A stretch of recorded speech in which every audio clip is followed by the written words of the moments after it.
Sebelumnya selamat pagi Ibu, perkenalkan ya Bu, nama saya Dian, saya bidan yang bertugas pada pagi hari ini.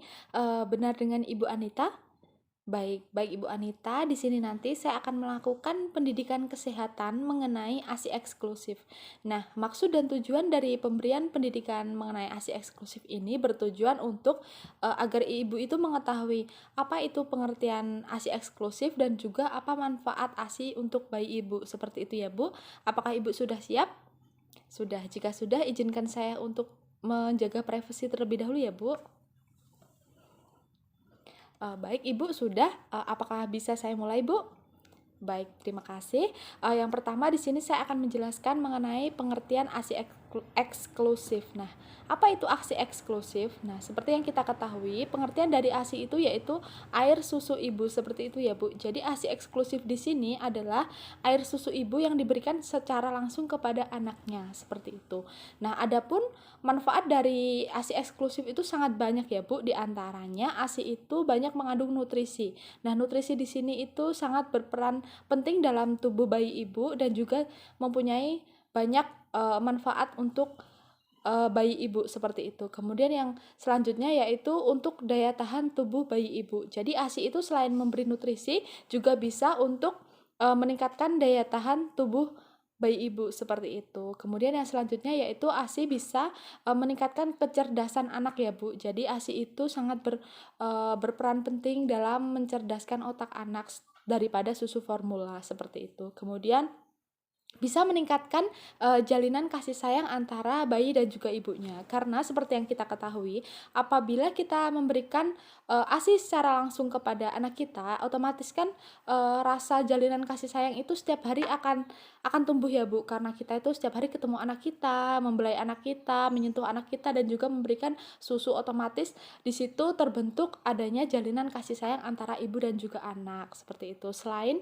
manfaat di atas yang sudah saya jelaskan tadi, ASI juga berperan sebagai penghematan biaya, karena jika minum susu formula otomatis kan akan beli ya Bu, beli. Sedangkan kalau ASI itu kan gratis, jadi kita bisa lebih hemat dalam segi biaya, seperti itu. Dan yang paling penting, ASI itu bisa menciptakan generasi penerus bangsa yang tangguh dan juga berkualitas. Nah, di sini saya akan menjelaskan zat kekebalan yang ada di dalam ASI. Nah, salah satunya kan ASI bisa menjaga daya tahan tubuh dan juga kekebalan seorang anak ya Bu. Nah, apa sih yang membuat ASI itu bisa menjadikan anak itu kebal, kemudian mempunyai daya tahan tubuh yang bagus? Karena di dalam ASI itu ada faktor bifidus. Nah, faktor bifidus di sini yaitu bisa mendukung proses perkembangan bakteri yang menguntungkan dalam usus bayi untuk mencegah pertumbuhan bakteri yang merugikan. Jadi di sini itu menahan bakteri menguntungkan dan mencegah bakteri yang merugikan di dalam usus bayi, seperti itu ya Bu. Kemudian ada laktoferin.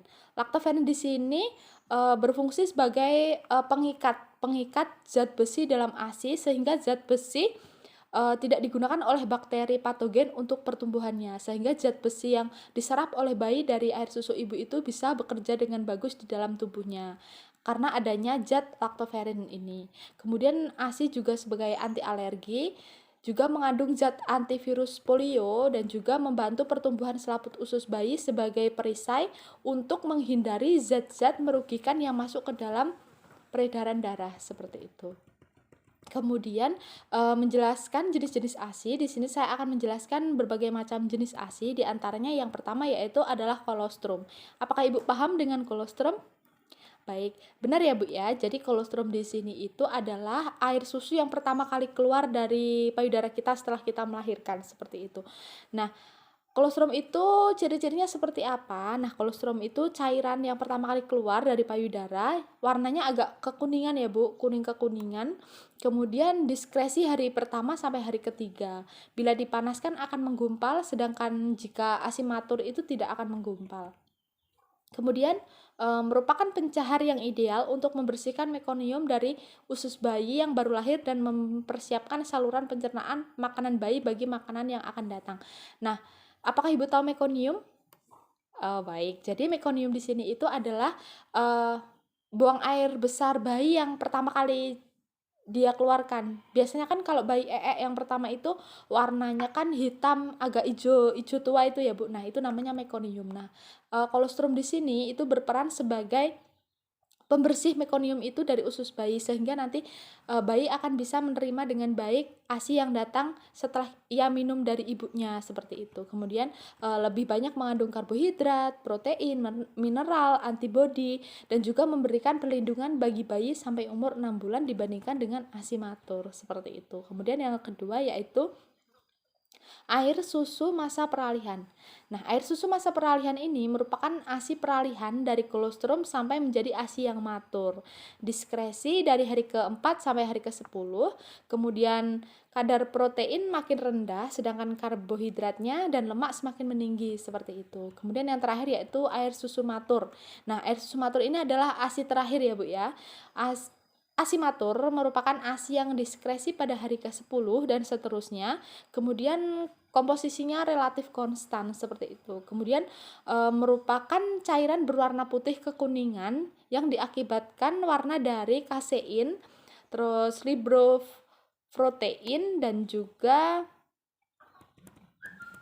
kandungan hormon-hormon yang dapat meningkatkan kekebalan tubuh bayi, seperti itu. Kemudian caranya memperbanyak produksi ASI itu gimana sih biar ASInya itu nggak mampet dan juga nggak berkurang. Nah, salah satunya itu kalau bisa usahakan bayi itu menyusu setiap 2 jam ya Bu. Jadi setiap 2 jam itu harus menyusu, kemudian lamanya itu sekitar 10-15 menit di setiap payudara. Jadi gantian ya Bu, di sebelah payudara kanan, kemudian di sebelah payudara kiri. Jangan hanya kanan aja atau kiri aja, seperti itu. Kemudian jika adiknya tidur, bangunkan ya Bu. Jangan mentang-mentang anaknya tidur, diem aja nggak disusui. Nah, itu hal yang salah. Jadi usahakan kalau bayinya tidur, itu usahakan untuk membangunkannya dengan, biasanya itu bisa dibangunkan dengan cara yang sendiri-sendiri. Setiap orang tua pasti mempunyai cara yang berbeda, tapi cara yang relatif digunakan itu biasanya dengan memberikan sentuhan pada bagian pipi sini, bagian dekat mulutnya, seperti digini-ginikan, itu nanti otomatis mulut bayi akan membuka dan adiknya akan terbangun, seperti itu.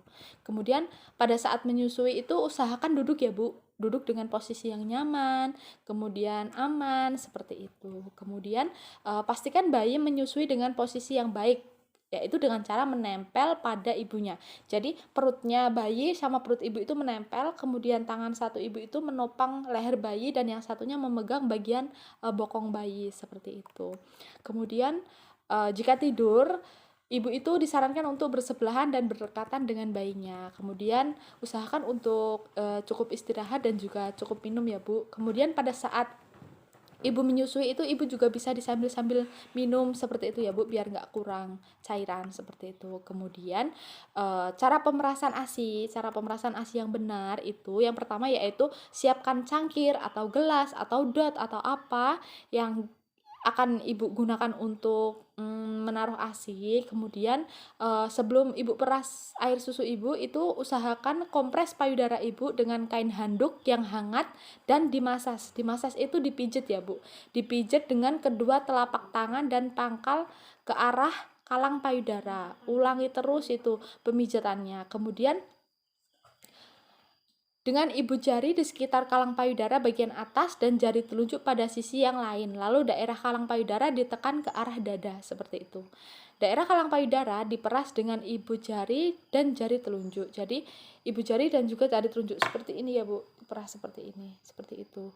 Kemudian ulangi, tekan peras lepas, pada mulanya ASI tak keluar. Setelah beberapa kali maka ASI nanti akan keluar, seperti itu. Kemudian gerakan ini diulang pada sekitar kalang payudara pada semua sisi agar yakin bahwa ASI telah diperas dari semua segmen payudara, seperti itu.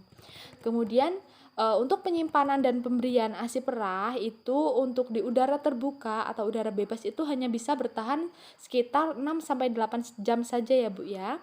Kemudian jika di lemari es dengan suhu 40 derajat Celcius itu 24 jam. Kemudian di lemari pendingin atau beku itu kurang lebih 18 derajat Celcius itu bisa bertahan sekitar 6 bulan.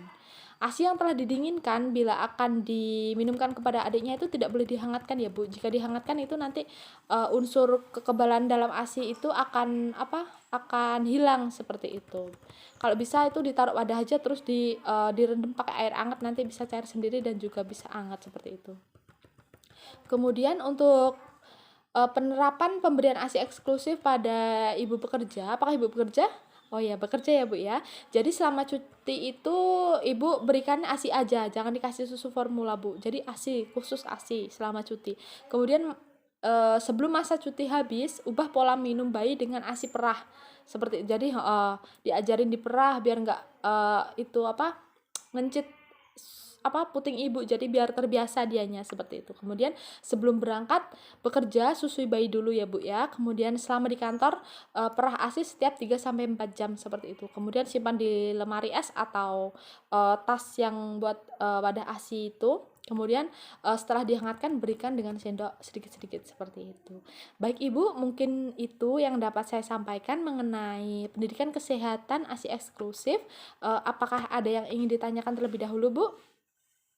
Baik, jika tidak ada, terima kasih banyak ya Bu ya atas kerjasamanya. Jika ada yang ingin ditanyakan atau ada kesulitan dalam memberikan ASI, Ibu bisa datang ke sini atau datang ke fasilitas kesehatan yang lainnya. Seperti itu Ibu.